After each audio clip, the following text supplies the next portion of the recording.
Welcome to Twitter for Therapists, Part 1, brought to you by AAMFT, the American Association for Marriage and Family Therapy. You can visit us online at aamft.org, and if you're already on Twitter, you can find us at the AAMFT. The purpose of this video is not to tell you that you need to tweet as a therapist or as anybody, but rather to help you understand some uses so you can decide for yourself whether it's a good idea or just feel more comfortable joining conversations about using Twitter as a therapist. During this video, the first one of the series, we'll talk a little bit about what is Twitter, why anyone would use Twitter, how Twitter can benefit your practice, and what you should keep in mind about using Twitter as a therapist. First, what is Twitter? Well, to put it simply, it's an online global conversation. It's a website that runs some programs that help people from all over the world in all different languages talk to each other, share their messages, listen to each other, and engage in large-scale conversations or private one-on-one dialogue. Twitter is an opportunity for people to spread the news, sometimes before it even hits the TV news or the papers, to share ideas with each other, to gather information from other people and seek resources. Of course, it's great for entertainment, and it can also be a powerful way to network with people that you've met in real life or people you never would have gotten the chance to meet if it weren't for Twitter. Twitter helps people to be concise when they communicate. The communication is near instant and all about what people are saying right now, not what people said yesterday or what people might say tomorrow. And it's an incredibly powerful platform. Because it's free and it allows people from all over the world to communicate, messages can be spread wide and far, and people can share one message from someone else with lots of other people. Twitter can be a bit intimidating at first, and there are certainly some downsides for anyone who uses Twitter. A little bit like shouting into a noisy crowd. Who's going to hear you? How can you hear other people that you want to hear? It can also be difficult deciding your role. What is it that I want to contribute to this giant global conversation? How can I say what I want to say? And how can I make my presence known in a way that I feel comfortable with? It's also difficult sometimes to learn what you want from Twitter. What is it that I want to get out of this tool? It's powerful, but I don't know what to do with it.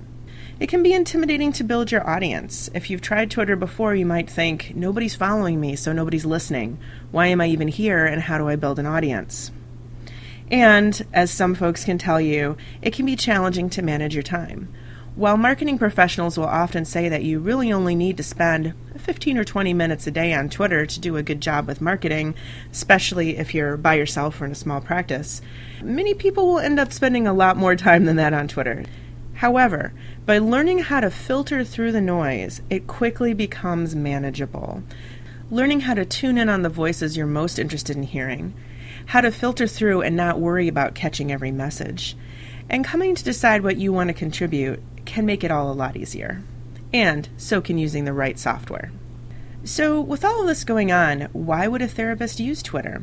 Well, there's lots of possible reasons, and here's a few for you to consider. It is a fantastic way to build rapport with potential clients and sources of referrals. When you use Twitter, people get little bites of your personality. They get to understand a little more about you and what's important to you. They can find you more easily online. And so they can look at what you have to say and decide whether you're the kind of person that they might contact to refer clients or as a possible therapist for them. If you're interested in helping out different media sources, they might even look you up as an expert on the topic too, once you establish yourself. It's a great place to share helpful, concise information. If you wish that you could help the community learn more about the topics you specialize in, like healthy relationships, this is a great way to do it, again, in concise little bites. So we can help our communities by sharing knowledge that we have or helping to repeat knowledge from other sources, like the press. It can be a great way to inspire others and to be inspired yourself.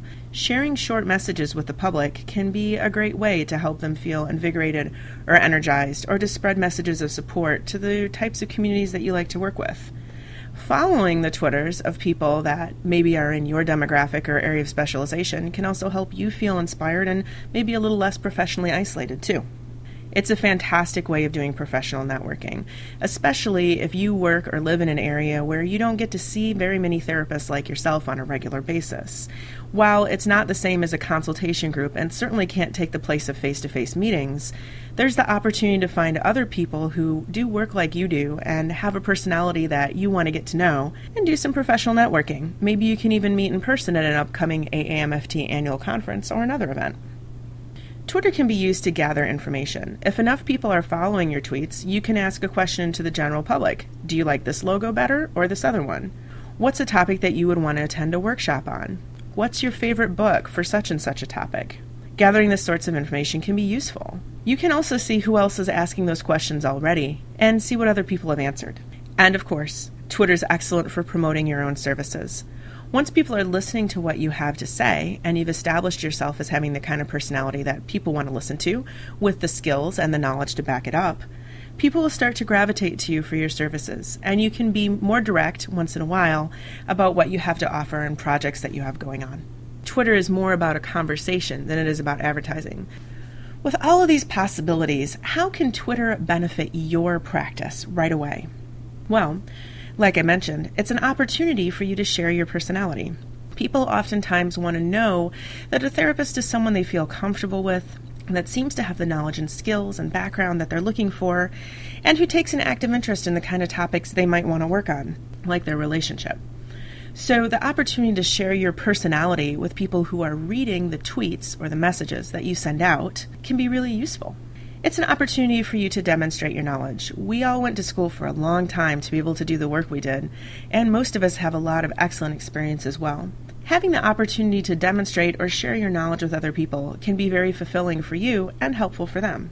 It can benefit your practice by helping to inform others about what it is that you do. Unfortunately, as we all know, it's not as easy as hanging a shingle. We have to let people know that we exist and what we do and how we do it well in order for them to be interested in hiring us or working with us. So informing others about your practice can be an important benefit. You can connect with potential clients, potential referral sources, or other professionals across fields based on your specialties. Whatever your specialties or particular areas of interest might be, when you spend time talking about them on Twitter, people will start to find you and share their interest in the topic as well, so you can connect based on those areas. This leads directly to locating and communicating with referral sources, keeping a positive conversation up with people who might send clients your way so that you're on the top of their mind all of the time. People who are interested in you, like your personality, and want to know what you have to say will be interested in your events, your projects, and your practice. So you can work those into the conversation every now and then to help remind people that you're here as a professional that they might want to work with too, or send someone that they know your way. And finally, this can be great for establishing yourself as a go-to expert, the kind of person that people can depend on for reliable information in your areas of knowledge. By becoming a steady tweeter, or someone who regularly shares messages on Twitter, folks can search for you, find you, tell each other about you, and you can begin to be the kind of person who's known for quality information and services in your particular areas of specialization. There are important things to keep in mind, though. It is a public conversation. I think that we have probably all seen things on the news about a certain celebrity saying a certain something that probably wasn't a good idea to say to the entire world. So we do need to be mindful of that, to figure out what we can say and what we can't. But at the same time, there's no need to be perfect. Yes, this is the internet, and we know that pretty much everything said online could stay around forever. But Twitter doesn't expect people to be perfect. It's not the kind of smooth, slick interface that you might have on a website or even in a newsletter. People make their messages very short and concise due to a character limit on Twitter, and that means that words are shorter, or maybe even skipped, or maybe even abbreviated, and the messages that people have leave the screen fairly quickly. So there's no need to worry about being perfect. It really is meant to be accessible to the casual user. Be patient and playful in exploring Twitter. Begin by looking around, seeing who you want to follow and how they tweet. Take your time and enjoy yourself. Have a little bit of fun with it as you send out your initial messages and follow your friends, or soon-to-be friends. Be patient and playful when you're exploring Twitter. It's meant to be fun, so try not to be too stressed out about it. As you get more used to it, it'll seem to be less intimidating, and you'll be better able to filter through all the information and focus in on what you want.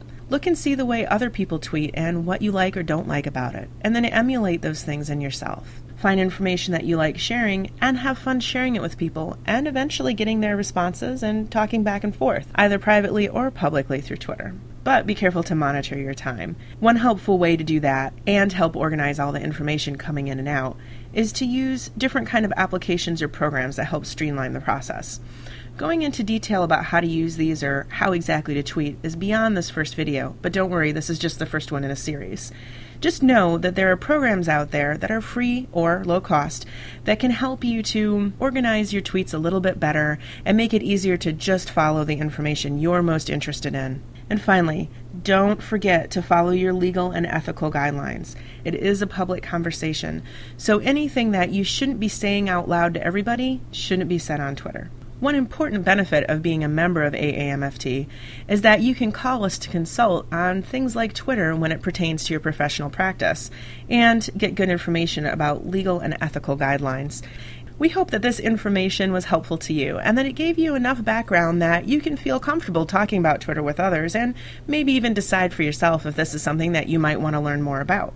This is just part one in the series, so keep your eyes open for the other parts to come. You can learn more about using Twitter and getting the most from it. If you're interested in learning more about AAMFT, the American Association for Marriage and Family Therapy, you can visit us online at www.aamft.org. or find us on Twitter at www.twitter.com/theAAMFT.